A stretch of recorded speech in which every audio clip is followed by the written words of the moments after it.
Class में हम लोग जो पढ़े थे वो पिछला क्लास रिवीजन करके आगे प्रेजेंट परफेक्ट का यूज़ पढ़े थे। उसमें कुछ और कॉन्सेप्ट रह गया था, उसके बाद हम लोग आज आगे बढ़ेंगे। ठीक है, अब मीटिंग में हो हम लोग हर क्लास में अब स्टार्ट कर रहे हैं कुछ ना कुछ बातें जो वो कैब से रिलेटेड हो ज़रूरी है। वो कैब अगर नहीं रहता, जैसे घर बनाने के लिए बिल्डिंग बनानी या घर बनाओगे तो ईटा की जरूरत पड़ती है, वैसे ही वो कैब है। डेली लैंग्वेज बोलने के लिए सीधा सीधा वर्ड्स की ज़रूरत पड़ती है। अगर वर्ड्स ना हो सीधा सीधा तो ऑटोमेटिक कोई भी आप सेंटेंस क्रिएट नहीं कर पाओगे।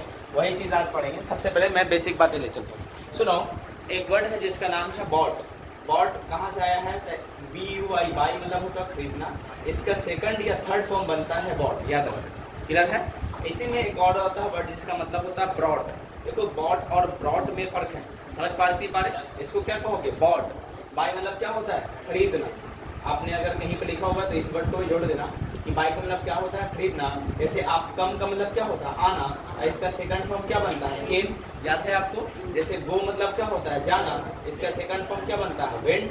समझ पा रहे कि नहीं पा रहे? उसी तरह यहाँ बाई का सेकंड फॉर्म थर्ड फॉर्म क्या बनता है? बॉट बनता है। और इसी से सिमिलर वर्ड मिलता है जिसका नाम होता है ब्रॉड। ब्रॉड कहाँ से आया है? तो ब्रिंग से आया। ब्रिंग मतलब क्या होता है? लाना। और ब्रिंग का सेकंड थर्ड फॉर्म वर्ब बनता है जिसका नाम होता है ब्रॉड। मुझे उम्मीद है कि पहले से कितने लोग जानते हो। नहीं भी जानते हो तो मुझे उम्मीद है कि आज जान चुके हैं। क्लियर है? बाई का मतलब क्या होता है? खरीदना। और बॉट होता है इसका सेकंड थर्ड फॉर्म। और ब्रिंग मतलब होता है लाना। और इसका सेकंड थर्ड फॉर्म वर्ब बनता है क्या?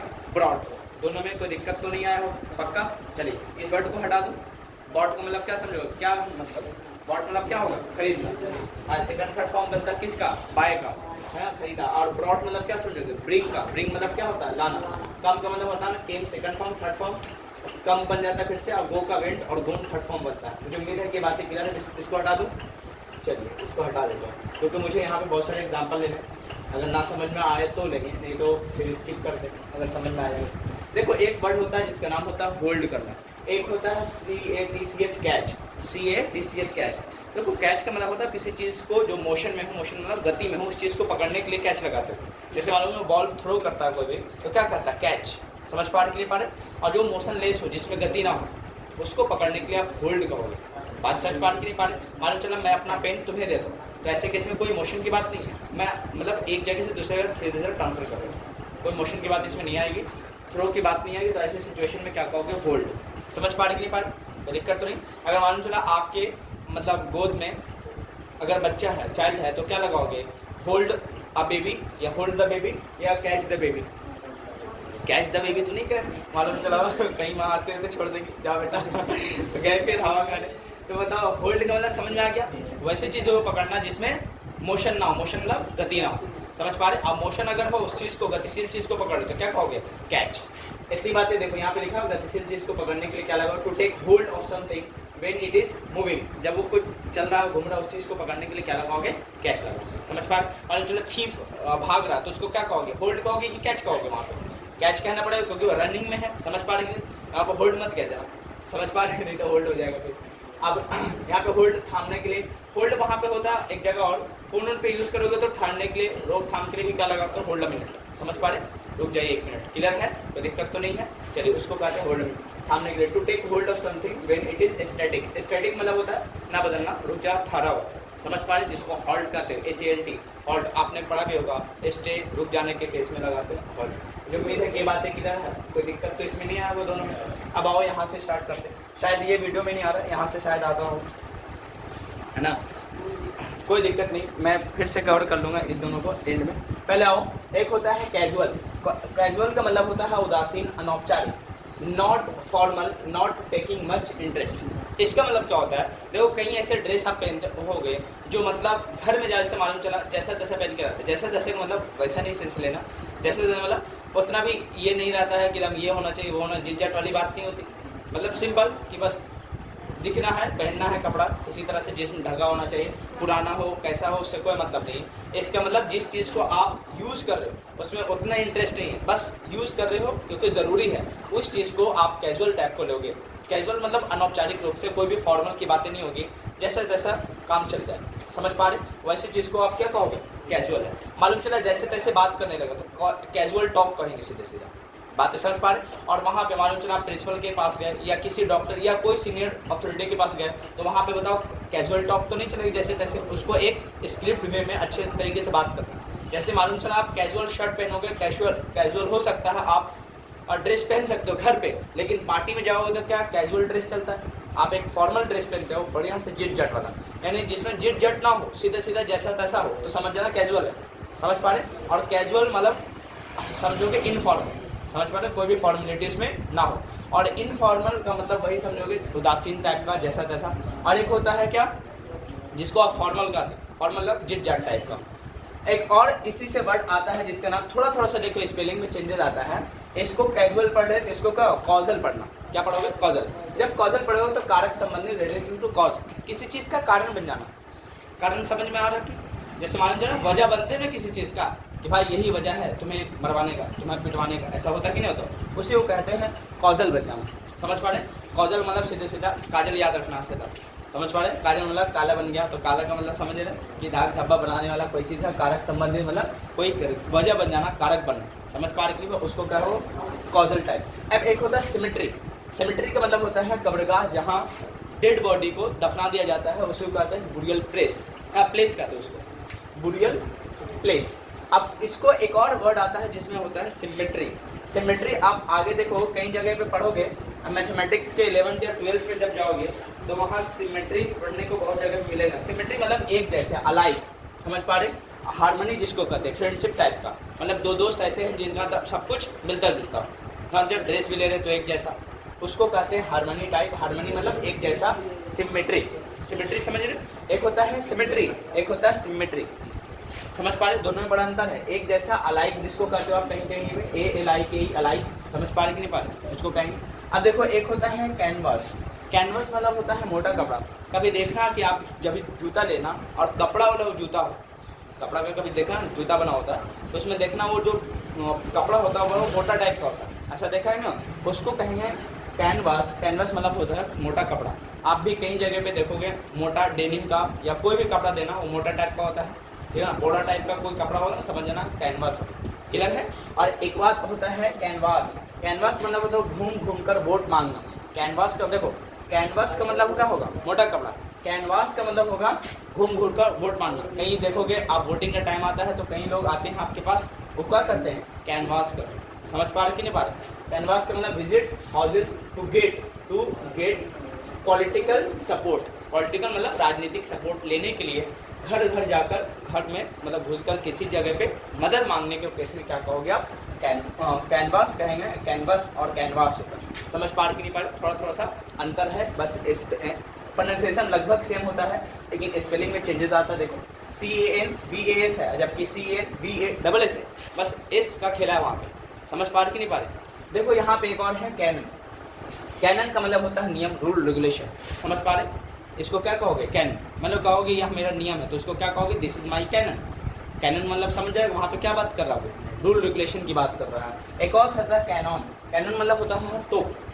समझ पा रहे? और लगभग इसका कैनन भी पढ़ते हैं, कैनन भी पढ़ देते हैं कई जगह, लेकिन लगभग इसका मीनिंग सेम होगा। और इसको क्या कहोगे? A powerful gun fixed two wheels. कई चक्के पे देखोगे वो पावरफुल गन फिट होता है जिसको आप तोप कहते हो। कई जगह पे देखा होगी ना, देखो दूर से एकदम फिट रहता है लोगों को मारने के लिए। कहीं मतलब जगह पे देखना कि वहाँ आर्मी पर्सन यूज़ करते कि नहीं करते बॉर्डर पे, उसको कहते हैं। अब आते हैं सेंश्योर। सेंश्योर मतलब होता है निंदा करना, तो क्रिटिसाइज। क्रिटिसाइज मतलब किसी चीज़ का आलोचना करना। मालूम चला कोई नेता है और आप अपोजिट पार्टी के नेता हो तो कभी जगह पे देखना उसका निंदा करता है कि इनको ऐसा नहीं करना चाहिए, उसको कहते हैं क्रिटिसाइज करना। हर चीज़ों में देखो कई जगह पे होता है, तुम्हारे पड़ोसी भी कभी कर देते हैं, है ना। मालूम चला तुम टॉप लेवल पे बन गए, तुम्हारे देश मालूम चला तुम 7 में पढ़ते थे और तुम्हारा हो सकता है 305 है और दूसरा आपके पड़ोसी का 205 आ जाए, तो पक्का क्रिटिसिज्म होगा। क्रिटिसिज्म मतलब निंदा पक्का होगा कि ऐसा कैसे होगा। समझ पा रहे कि नहीं पा रहे? ये आलोचना को ही क्या कहते हैं? सेंश्योर, निंदा करना। समझ पा रहे? उसको कहते हैं क्रिटिसाइज करना। समझ पा रहे कि नहीं पा रहे? अब देखोगे सेंसर प्रतिबंधित करना, किसी चीज़ पे रोक लगाना। जैसे मालूम चला ऑफिशियली लाइसेंस ऑफ फिल्म्स। कई जगह पे देखोगे, कई जगह पे रिलीज़ होता है तो एक होता है, इसको सेंसर भी पढ़ देते हैं, इसको भी सेंसर पढ़ते हैं, कहीं पे सेंसोर पर लोग पढ़ देते हैं, लेकिन उसका प्रोनाउंसिएशन लगभग ना के बराबर माना जाता है, सेंसर ही इसको माना जाता है। सेंसरशिप देखोगे आगे, इससे एक और बनता है जिसका नाम होता है सेंसरशिप। आगे चल के पढ़ोगे जब 11th-12th में आओगे, लिटरेचर की में आओगे तो वहाँ how free is the press है, इसी से सब मतलब आपसे रिलेटेड वर्ड आएगा।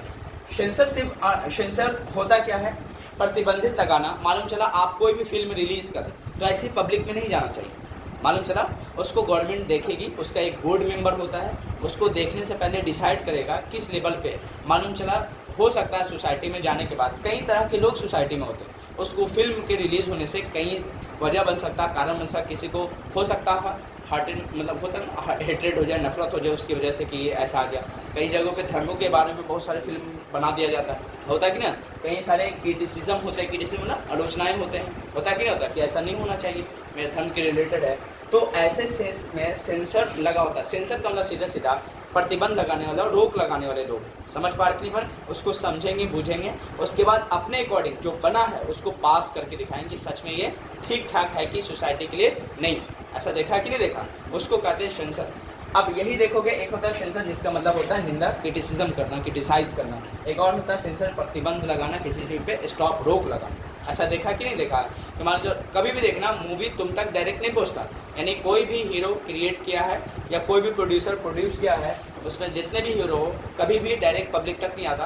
पहले एक मेंबर के बोर्ड होते हैं, पूरा वेरीफाई करते हैं कि मतलब मूवी किस टाइप का है, सच में पब्लिक तक पहुंचना चाहिए कि नहीं पहुंचना चाहिए। इसीलिए अब क्या होता है कि पहले ही पूरी कहानी, स्टोरी बोर्ड मेंबर तक पहुंचा दिया जाता है और पढ़ाया जाता है, दिखाया जाता है कि इस पर हम मूवी बनाने जा रहे हैं, यानी कि इन्वेस्टमेंट हो जाए, बाद में मेंबर अलाउड ही ना करें, सेंसर लगा दे। सेंसर मतलब मान लो मेरे तक पहुँचाओ तुम, मैं डिसाइड करूँगा सही है कि गलत, उसके बाद मैं वहाँ पब्लिक तक तुम्हें ले जाना। कई जगह पे देखोगे जब वार 2 कंट्री में हो जाता है, मान लो युद्ध हो जाता है 2 कंट्री में, तो सेंसरशिप लागू हो जाता है। सेंसरशिप मतलब वही प्रतिबंधित हो जाता है, रोक लग दिया जाता है, थाम दिया जाता है कि अब कोई भी मीडिया कोई भी न्यूज़ छापेगा तो गवर्नमेंट के परमिशन के बगैर नहीं छापेगा, पहले मुझे ला के देगा, देखेंगे, वेरीफाई करेंगे सच है कि नहीं, अब मेरे थ्रू चलना चाहिए, समझ पा रहे। डायरेक्ट पहले क्या था, फ्रीडम है, आज़ादी है, तो डायरेक्ट पब्लिक करिए, गवर्नमेंट से कोई मतलब नहीं, सीधा जाइए पब्लिक तक पहुँचा दीजिए न्यूज़ को। अब क्या है, तो मतलब कंट्री में लड़ाई हो जाए, वार हो जाए, युद्ध हो जाता है, ऐसे इसमें क्या होना चाहिए कि पहले गवर्नमेंट वेरीफाई करेगी कि मेरे लायक वो मतलब मालूम चला सोसाइटी में जाएगा तो और इफेक्ट ना पड़े, प्रभाव ना पड़े, इसकी वजह से मुझे दिखा देना वो। ऐसे सिस्टम को क्या कहोगे, सेंसरशिप। समझ पा रहे कि नहीं पा रहे। जैसे मालूम चला आप घर में कहीं जगह पे होते हो कि नहीं होते हो कि मालूम चला 2 भाई बहन में आपस में लड़ाई होने लगा, होता है कि नहीं होता है, एक चीज़ को लेकर, तो माँ बाप डिसाइड करते हैं कि दोनों जो भी है मुझे ला के दो, मैं डिसाइड करूँगा किसका क्या। ऐसे सिस्टम को सेंसरशिप कहते हैं कि मालूम चला लड़ाई झगड़ा हटाने के लिए प्रतिबंध लगा देना, वो चीज़ को कहा होगा सेंसरशिप। क्रेडिबल का मतलब होता है विश्वसनीय, जिसमें बिलीव हो, आपका मतलब ट्रस्ट हो, उसको कहते हैं बिलीवेबल, विश्वसनीय, जिसका आपका विश्वास हो, उसको क्या कहोगे, क्रेडिबल। एक होता है क्रेडिटेबल, सम्मानीय, सम्मानीय मतलब रिस्पेक्टेबल, जिसको आप प्रेजवर्दी मतलब जिसको आप सम्मान देते हो, सच में उस लायक होता है ऑनरेबल के, इज्जत के, उसको क्या कहोगे, क्रेडिटेबल। देखो क्रेडिटेबल का मतलब क्या समझोगे, टेबल कब देते हो आप किसी को बैठने के लिए, टेबल कब दोगे, जब सम्मान दोगे तब, उसी से याद रखना क्रेडिटेबल। एक होता है क्रेडिबल, क्रेडिबल मतलब होता है विश्वसनीय, जिसपे बिलीव, समझ पा रहे कि नहीं पा रहे, दोनों में अंतर है, थोड़ा सा प्रोनाउंसिएशन का भी ध्यान रखना है आपको। क्रेडिबल का मतलब होता है विश्वसनीय, जिसपे आपको भरोसा हो, बिलीव हो, ट्रस्ट हो, और एक होता है क्रेडिटेबल, जिसको सम्मानीय कहोगे, प्रेजवर्दी, और जिसको क्या कहोगे, ऑनरेबल। समझ पा रहे, सम्मानित। अब कहोगे कॉन्टिन्यूअल मतलब होता है नियमित रूप से, रेगुलर चलने वाला, मतलब आज अगर आप क्लास किए हो तो कल भी करोगे, परसों भी करोगे, तरसों भी करोगे, यानी कंटिन्यूअस चलोगे। जब क्लास में छुट्टी हो तब छुट्टी, तब तक क्लास चल रहा है, जब तक है आप हैं क्लास चल रहा, आप भी आ रहे हो, जब क्लास बंद हो तो आप बंद। ऐसे सिस्टम को क्या कहोगे, नियमित रूप से किसी चीज़ का चलना, बंद ना होना, उसको क्या कहोगे, हैपनिंग रिपीटेडली, मतलब हमेशा जैसे चल रहा वैसे होते रहना, उसको क्या कहोगे, कॉन्टिन्यूअल। एक होता है चाइल्डिश का मतलब क्या कह रहा हूँ, बेवकूफ़ी भरा, जिसको आप फुलिश कहते हो, फुलिश समझ, तो यहाँ पे कट रहा होगा, मैं यहाँ पे लिख देता हूँ। देखो एक होता है जिसको मैं यहाँ पे लिखा हूँ चाइल्डिश का मतलब क्या समझोगे बताओ, फुलिश समझते हो, बेवकूफ़ी से भरा हुआ इंसान, समझ पा रहे हैं, बेवकूफ़ लोग होते हैं ना, उसको क्या कहोगे आप, जैसे फुलिश को आप कहते हैं ना बेवकूफ़ है, उसे वो कहते हैं चाइल्डिश। एक होता है child like, child like. Child like का मतलब क्या होगा, इसका मतलब होता है इनोसेंट, मासूम टाइप का इंसान। समझ पा रहे कि नहीं पा रहे? जिसमें बच्चों की तरह बिहेवियर भरा हो, एकदम बचपना हो, उसको क्या कहेंगे, चाइल्ड लाइक। समझ पा रहे? मासूम इंसान। आप लोग, कई लोग होते भी हैं चाइल्ड लाइक, मतलब उम्र बढ़ गई 20-25 हो गया तो वही बचपना है। समझ पा रहे कि नहीं पा रहे? है ना? कई लोग हैं इस क्लास में भी है, उम्र हो गई है 55 की लेकिन अभी भी बचपन की कहानी याद है ना, वो बातें होती कि नहीं होती, वही होता है चाइल्ड लाइक। हंस रहा, कई लोग का दिल समझ में आ गया कि कौन कौन है यहाँ पे बैठा। मुझे उम्मीदें हैं कि ये बातें क्लियर हो गई, कोई दिक्कत तो नहीं आया होगा, पक्का? अब चलो, अब इसको हटा देते हूँ फिलहाल। अब आते हैं जो हम लोग प्रेजेंट परफेक्ट टेंस पढ़ रहे थे उस पर चले जाते हैं। देखो क्लास, ये मत समझना कि अब जब ना मतलब कभी मिस कर दो क्लास तो आपको समझ नहीं आएगा। मैं कोशिश हर बार करूंगा कि फर्स्ट टाइम भी हो तो आपका थोड़ा बेसिक अगर ठीक ठाक है, टेंस का थोड़ा भी बेसिक ठीक है तो क्लास पकड़ में आ जाए।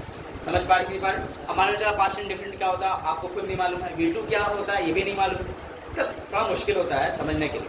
समझ पा रही? इसलिए मैं हर कॉपी में अपने जब भी नोट्स बनाता हूँ या कभी मैं भी फर्दर स्टडी करता हूँ या कोई मुझे पढ़ाने वाला होता है या किताबें मुझे सिखाने वाली होती है और मैं पहले पेज पे लिख लेता हूँ जब दाग चेहरे पे हो तो आईना साफ नहीं करता। इसका मतलब समझाने वाला बहुत समझा भी रहा है, ये बात ध्यान रखना है।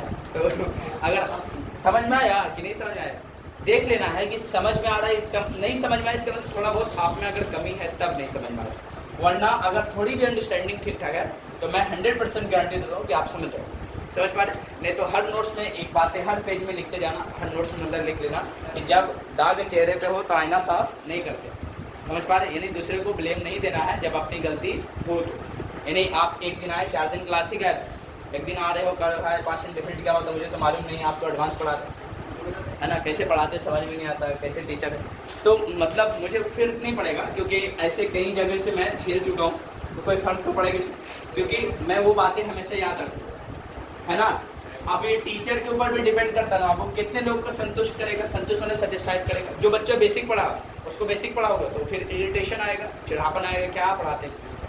जो बच्चा बेसिक नहीं है उसको अगर बेसिक पढ़ाओ तो उसको मज़ा आएगा, हाँ क्या मज़ा आ रहा है, सब समझ में आ रहा है। समझ पा रहे कि नहीं पा रहे? तो दोनों चीज़ को झेलना पड़ता है, होगा कि नहीं होगा। यानी नेगेटिव पॉजिटिव दोनों हो सकता है, डिपेंड करता है आपका टाइम कैसा। ठीक है, तो अब हेडिंग डालिएगा use of present perfect tense, heading डालिए।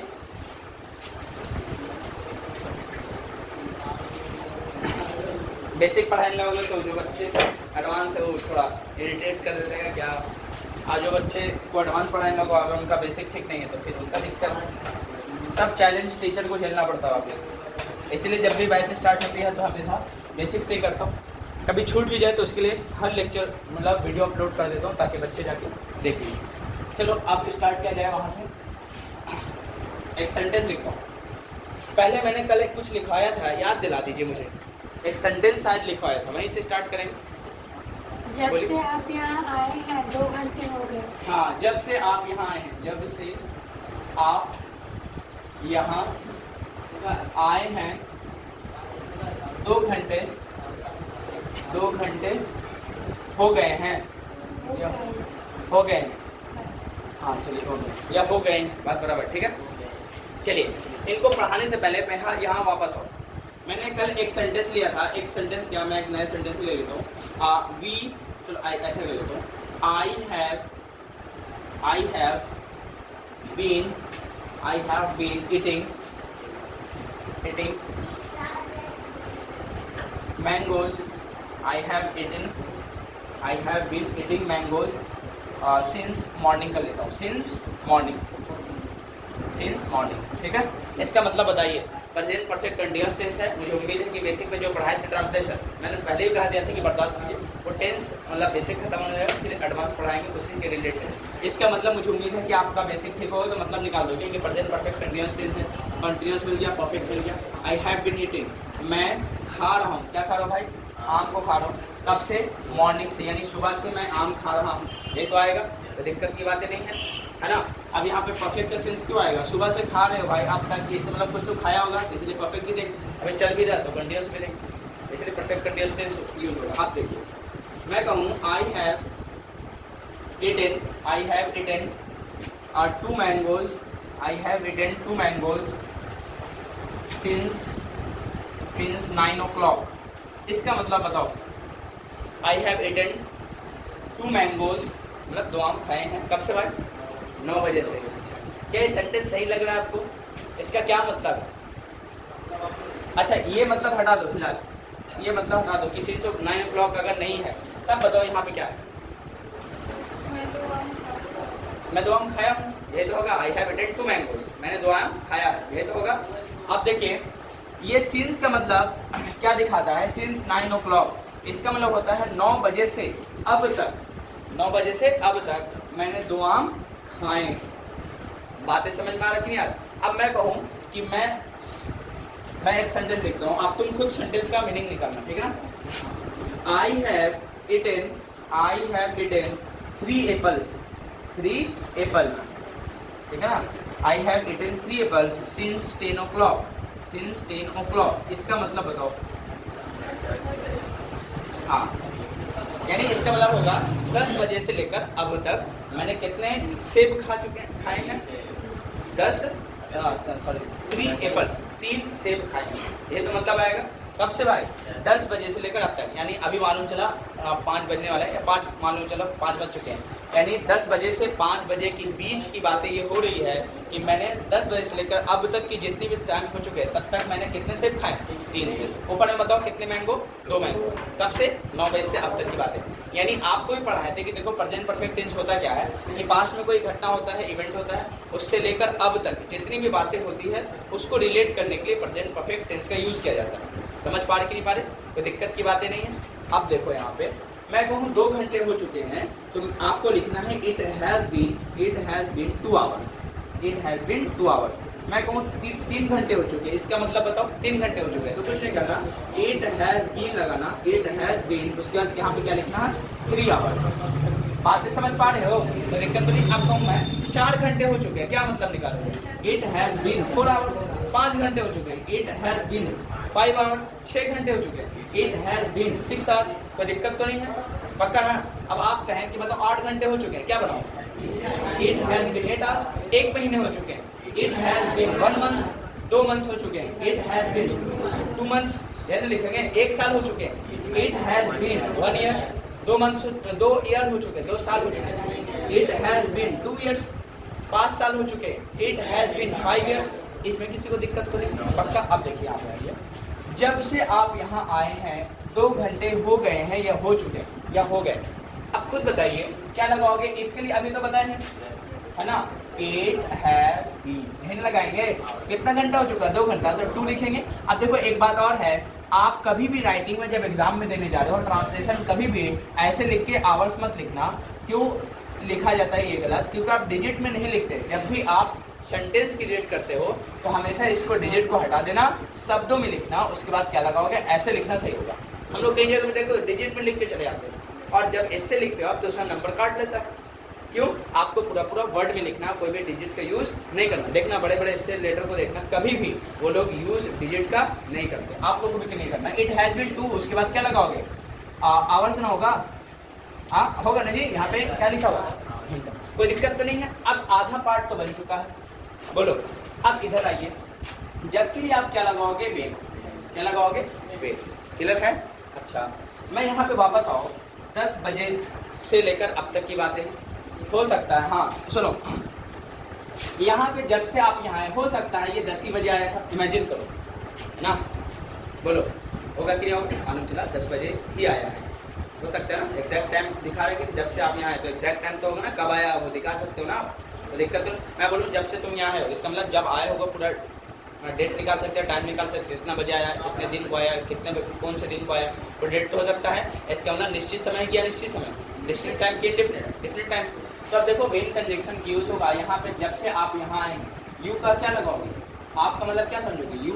उसके बाद देखिए यहाँ पास्ट एंड है को मत देखना, ये तो काम कंप्लीट हो चुका है, 2 घंटे हो गए हैं जब से आप यहाँ आए हैं। तो खुद बताओ ये इसके लिए पास्ट टाइम तो होगा ना? बातें नहीं समझे? ये प्योर पास्ट टाइम होगा, जबकि ये इसी को लेकर अब तक क्या कर रहा है? इस पास्ट टाइम को लेकर अब तक की बातें कर रहा है। बातें समझ पा रहे कि नहीं पा रहे? तो क्या होगा? It has been 2 hours. तो किसकी बात कर रहा है? इसकी बात कर रहा है, जब से आया है वो। तो बताओ ये पास्ट होगा, और ये पास्ट को रिलेट करके कहाँ से बता रहा है? प्रेजेंट तक की बातें कर रहा है। तो इसको प्रेजेंट परफेक्ट में रखना है, जबकि इसको किस में रखो, प्रेजेंट परफेक्ट रखने की जरूरत नहीं पड़ेगी, इसको पास्ट में रखना पड़ेगा। और कौन सा टेंस आएगा, पास्ट इंडेफिनिट। तो इसको ट्रांसलेट जब करोगे तो व्हेन यू, उसके बाद क्या लगाओगे, केम। पास्ट इंडेफिनिट का दम तक क्या बनेगा, केम बनेगा, सेकंड फॉर्म ऑफ वर्ब। तो व्हेन यू केम, उसके बाद क्या लगाओगे, here it has been 2 hours. अब इसको चेंज भी कर दो कि 2 घंटे हो गए हैं जब से आप यहाँ आए हैं। अब जो बच्चा रहेगा है लिखा रहेगा तो समझेगा ट्रांसलेट हो ही नहीं पाएगा, दोनों को प्रेजेंट परफेक्ट डाल देगा, जबकि गलत हो जाएगा। समझ पा नहीं पा रहे? देखो 2 घंटे हो चुके, कब की बात कर रहा है, जब से आया है वो, तो आया कब है, पास्ट की बात हो गई। आइए उससे रिलेट कर दिया तो इसको प्रेजेंट परफेक्ट में लिखोगे, वहाँ से अब तक की बात है तो इट हैज बीन 2 आवर्स लिख दिया, इसको प्रेजेंट परफेक्ट में लिखा, जबकि इसको पास्ट इंडेफिनिट में छोड़ना पड़ा क्योंकि वो रिलेट नहीं कर रहा, उसकी बात पास्ट में हुई तो उसको पास्ट में लिखना पड़ेगा। जैसे आप सुबह में आए, you came in the morning, क्योंकि सुबह की बात, समझ पा रही है? कोई दिक्कत तो नहीं, अब तक की बातें नहीं क्या है, अब सुबह तक सुबह में आया, वह रात में आया, ही केम इन द नाइट। समझ पा रहे? वह जुलाई में आया, ही केम in the July. He has come तो नहीं लिख सकते क्योंकि जुलाई पास्ट के टाइम की बात है। समझ पा रही बात? अब रिलेट मत कर देना, कभी तो जून चल रहा है, जुलाई आने वाला, वो पिछले साल की बात कर रहे हैं। क्लियर हो क्या कि नहीं, उल्टा मत चल देना, क्या हम फ्यूचर की बात कर रहे हैं, वो 2023 की बात समझ रहे हैं। क्लियर है? कोई दिक्कत तो नहीं? अब बताओ, ऐसा कई सेंटेंस होगा तो मुझे उम्मीद है कि आप कर लोगे पक्का। पहले इसका हिंदी लिखते चले जाना, इसका भी हिंदी लिख लेना, इसका हिंदी लिख लेना, इसका हिंदी लिख लेना। नहीं आए तो फट से मुझे बताना, मैं करवाऊंगा। समझ पा रहे कि नहीं पा रहे? क्योंकि अंडरस्टैंडिंग आपकी जो मदर टंग है अगर उसमें नहीं आ रही है तो इसको थोड़ा मुश्किल है समझाना, क्योंकि एक लैंग्वेज होता है जिसको एक्वायर करते हो आप, एक होता है लर्न करते हो, दोनों में अंतर होता है। एक्वायर कर लिया इसका मतलब आपका मदर टंग है वो, आपको कहीं रूल रेगुलेशन रटने की जरूरत या समझने की जरूरत नहीं पड़ेगी। आप डायरेक्ट माँ बाप ने बोले उसको कॉपी किया, एक्वायर हो गया। एक्वायर मतलब हत्या लिया, सीधा सीधा कॉपी। एक होता है लर्निंग करना, तो आप अंग्रेजी को भी लर्न कर रहे हो। समझ पा रहे कि नहीं पा रहे? अर्जन और अधिगम उसे कहते हैं। हिंदी की बात करें, लैंग्वेज को अर्जन किया आप, कौन सा, मदर टंग, जिसको आप हिंदी कहते हैं। एक होता है अधिगम कर रहे हैं, अधिगम का मतलब सीधा सीधा लर्निंग कर रहे हैं, तो उसको रेगुलेशन समझने की जरूरत पड़ती है। अगर यही आप इंडिया छोड़ो, मजबूरी में मैं इंग्लैंड आपको भेज दूँ तो वहाँ तो रेगुलेशन चलेगी नहीं, कोई आप तो हिंदी नहीं बोलेगा तो मजबूरी में इंग्लिश सीख लोगे, तो वहाँ भी आपको क्या मिल जाएगा, एक्वायरिंग का मिल जाएगा, लर्निंग की जरूरत आपको नहीं पड़ेगी। और यहाँ पे मजबूरी है कि आपको लर्निंग की जरूरत पड़ रही है। क्लियर है? कोई दिक्कत तो नहीं? तो इसको पहले कॉपी कर लो। हिंदी ना समझ में आए तो मुझे बताओ।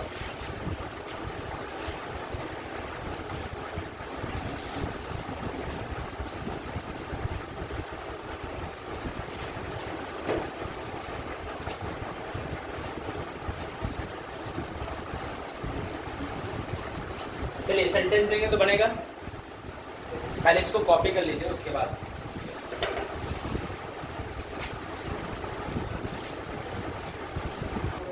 एक बात और आपको बताता हूँ। अब देखो सुनिए, अब मजाक नहीं, फिर से आओ वापस।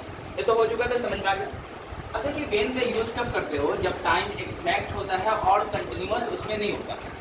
बातें समझ पा रहे? जब तुम आए बस तो वेन यू केम हो जाएगा। यहाँ पे क्या लिखा, जब से आप आए हैं, इसका मतलब कंटिन्यूअस वे दिखा दिया कि जब से आप आए हैं कुछ ना कुछ चल रहा है। इसका मतलब खुद बताओ, कंजंक्शन आपने जो वेन लगाया है, वेन किस चीज़ को दिखाता है, स्टैटिक चीज़ों को। स्टैटिक मतलब ठहराव, रुका हुआ चीज़ को। जबकि ये सेंटेंस क्या बोल रहा है, जब से आप आए हैं 2 घंटे हो चुके हैं, यानी मतलब काउंटिंग हो रहा आवर्स, तीसरे घंटे में एंट्री हो चुका है, यानी कंटिन्यूअस वे दिखा रहा है कि नहीं दिखा रहा है। ऐसे केस में कभी भी वेन का यूज़ ना करके आप सिंस का यूज़ करोगे। ऐसे एरर में कई जगह भी देता है, तो आपको ध्यान रखना है कि सिंस का यूज़ वहाँ पे बेहतर होगा, वेन का यूज़ नहीं करोगे। वहाँ पे कट करके सिंस का यूज़ कर लेना। अब फाइनल समझ पा रहे? अब फाइनल देखो ऐसे क्यों करवाए, कई जगह पे लगेगा आपको एकदम सही था, क्या मुझे उम्मीद था कि आपको 100% ट्रू लगा था, ये अब क्या सर एकदम समझ गए हैं, जबकि आपने खुद नहीं ध्यान दिया कि सर सिंस अभी देखा सिखाए थे ना 10 बजे से अब तक की बात किया था। तो खुद बताओ, यहाँ भी दिखा है जब से आप आए हैं तब से 2 घंटे हो चुके, 3 घंटे जो भी होगा, तो इसको मतलब कंटिन्यूस वे दिखा रहा है कि आपका टाइम काउंटिंग हो चुका है जब से आप आए। कंटिन्यूस वे दिखा रहे हैं ना, ऑटोमेटिक वहाँ पे क्या दिखाओगे, सिंस को दिखाना पड़ेगा। सुबह से तो क्या लिखा होगा, सिंस मॉर्निंग, तो जब से आप आए हैं तब से, तब इसका मतलब होगा सिंस यू केम हियर। और एग्जैक्ट टाइम जब आप आए हैं दिखा सकते हो, इसका वाला पॉइंट ऑफ टाइम है। समझ पा रहे कि नहीं पा रहे? कोई दिक्कत तो नहीं है? तो यहाँ पे क्या लिखना पड़ेगा, सिंस लिखना पड़ेगा। वेन का यूज़ आप नहीं करोगे। वेन का यूज़ कब होता है, जब ठहरा हुआ टाइम होता तब। जब मैं आपसे मिला, व्हेन आई मेट यू, वहाँ पे कंटिन्यूस नहीं दिखा रहा। जब से आपसे मिला हूँ, आप बताओ वो कंटिन्यूस है, एग्जैक्ट टाइम यानी नहीं है, स्टैटिक टाइम नहीं है। समझ पा रहे कि नहीं क्या पा रहे? डायनेमिक हो गया वो। डायनेमिक मतलब समझ में आता है, कंटिन्यूस में चलते रहना, चेंजेस बदलाव लाना। एक होता है स्टैटिक, जिसका मतलब होता है ठहरे होना। अब इसमें मैं सेंटेंस दे रहा हूँ, फटफट एक सेंटेंस ट्रांसलेट करके दिखाओ। जब से मैं उससे मिला हूँ 2 महीने हो चुके हैं। इसको मतलब चेंज भी कर सकते हो, it has been 2 hours since you came here, ऐसा भी कह सकते हो। समझ पा रहे कि नहीं पा रहे? तो यहाँ ध्यान देना, फिर कॉमा का यूज़ नहीं करना, उल्टा चलेगा। तो it has been 2 hours since you came here ऐसा भी लिख सकते हो, इसमें कोई भी मीनिंग में चेंजेस नहीं आ रहा। तो मैंने जो हिंदी अभी क्या लिखा है, अभी लिखवाया ना, क्या लिखवाया? जब से मैं उससे मिला हूँ 2 महीने हो गए हैं, हो चुके हैं। बनाओ जल्दी, क्या बनाओगे? मुझे उम्मीद है किताब हल्का है, करो। देखो ना, यहाँ पे दिखा दिया ना, अभी आप लोगों को लगा 100% अब क्या सही है, क्या हल्का है नहीं। एक बार कंजंक्शन आपको पढ़ाऊंगा पूरा पार्ट्स ऑफ स्पीच, तो कोई भी कंजंक्शन छूटेगा नहीं। सेंस का यूज एडवर्ब की तरह कैसे होगा, कंजंक्शन की तरह कैसे होगा, समझ पा रहे? प्रीपोजिशन की तरह कैसे होगा, ये फंक्शन हम लोग पढ़ेंगे, ठीक है ना? लेकिन अभी पढ़ते चलो, कोई दिक्कत नहीं।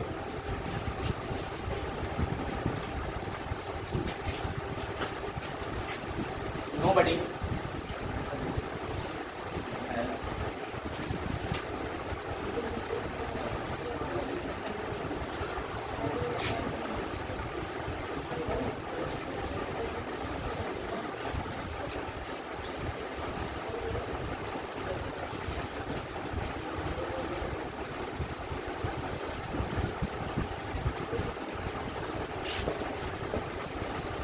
चलिए चलो दिखाई देता हूँ, क्या क्या हम लोग पार्ट्स ऑफ स्पीच पढ़ेंगे। तो एक वर्ड आता है कंजंक्शन, आपको पढ़ेंगे, ठीक है?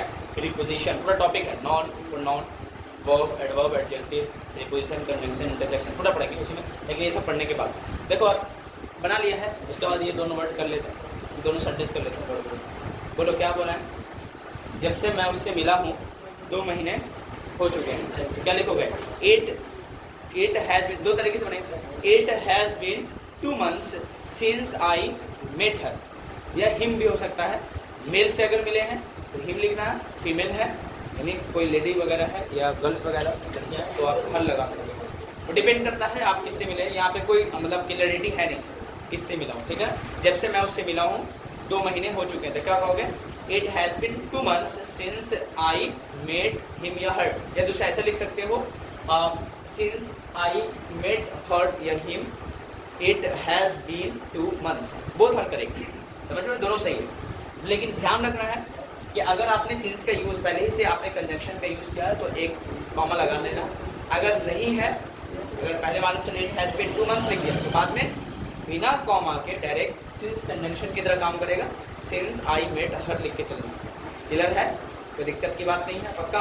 अब इस पर सेंटेंस अगर आएगा कि जब से मैं अपने पापा से मिला हूँ 2 साल हो चुके हैं, ऐसा कई सेंटेंस बोलते हो ना, है ना? एग्ज़ाम दिए हो मुझे 2 महीने हो गए, ऐसा बोलते हो ना, तो वो सब सेंटेंस इसी पे आता है। इसी तरह से आप इस पर ट्रांसलेट कर लोगे, पक्का?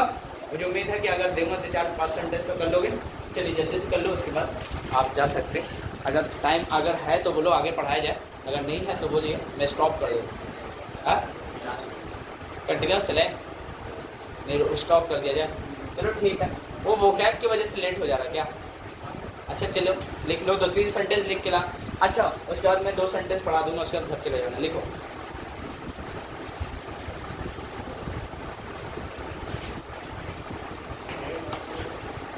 उसे किताब लिखे हुए 10 दिन हो गए हैं या हो चुके हैं। उसे किताब लिखे हुए 10 दिन हो चुके हैं या हो गए हैं। बना लोगे?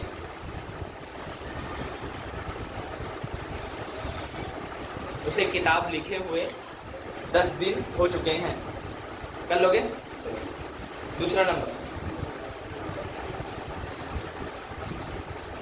मुझे इस किताब को पढ़े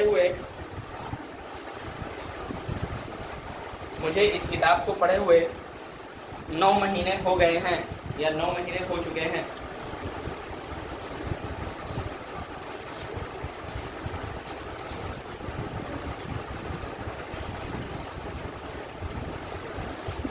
वेट का यूज़ नहीं करना, हमेशा क्या लगाना? सिंस। वेट का भी यूज़ पढ़ाऊंगा कंजंक्शन में, टेंशन नहीं। वो स्टैटिक चीज़ों के लिए आता है, डायनेमिक चीज़ों के लिए नहीं आता, ठीक है ना? दूसरा नंबर भी क्लियर है? कोई डाउट? तीसरा नंबर लिखे। जब से आप यहाँ आए हैं, जब से आप यहाँ आए हैं,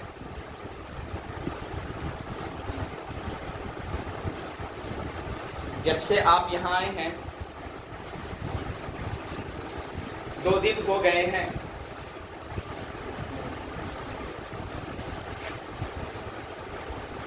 जब से आप यहाँ आए हैं 2 दिन हो गए हैं या 2 दिन हो चुके हैं। 4th नंबर लिखना, जब से वह यहाँ आया है उससे किसी ने बात नहीं किया है। जब से वह यहाँ आया है उससे किसी ने बात नहीं किया है। जब से वह यहाँ आया है, जब से वह यहाँ आया है उससे किसी ने बात नहीं किया है। ऐसा भी सेंटेंस बनता है कि नहीं बनता? बोलते हो ना, सब इसी पैटर्न पे है। नहीं, वही लिखना, जब से वह यहाँ आया वही आएगा, उसमें कोई चेंजेस नहीं।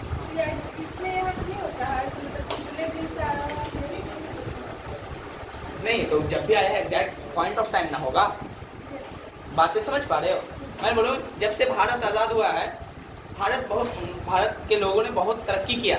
जब से भारत आज़ाद हुआ, तो आप खुद बताओ एग्जैक्ट पॉइंट ऑफ टाइम की बात कर रहा है कि जब डिटेल निकालोगे तो बता देगा कब आज़ाद हुआ। बताओ वो पॉइंट ऑफ टाइम में चला गया ना।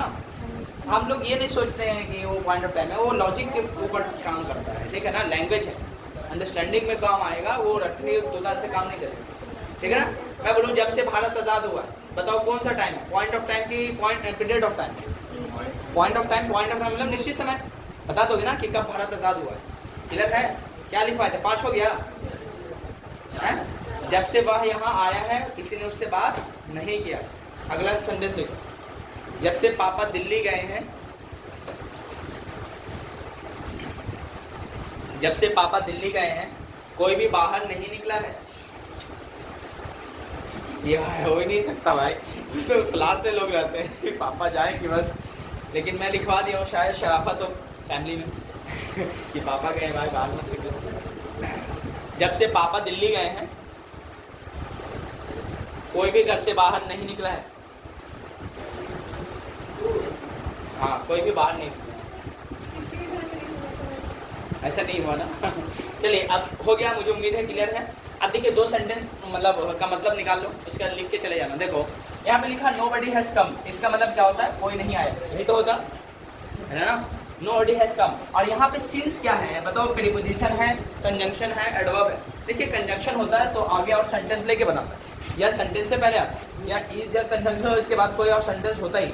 समझ पा रही कि मैं? ये कंजंक्शन तो है, कंजंक्शन मतलब 2 वर्ड को, 2 क्लॉज को या 2 सेंटेंस को जोड़ने वाला जो भी शब्द होता है उसको कंजंक्शन कहते हैं। यहाँ पे इसके बाद में कोई है सेंटेंस नहीं है, इसका मतलब कंजंक्शन नहीं, मतलब खत्म हो गया। दूसरा, प्रीपोजिशन की बात करें तो प्रीपोजिशन अपने बाद ऑब्जेक्ट ले लेता है, इसके बाद भी ऑब्जेक्ट नहीं है, तो इसका मतलब यही है कि सीधे सीधा एडवर्ब है। अब आपको लगेगा सर सिंस एडवर्ब भी होता है?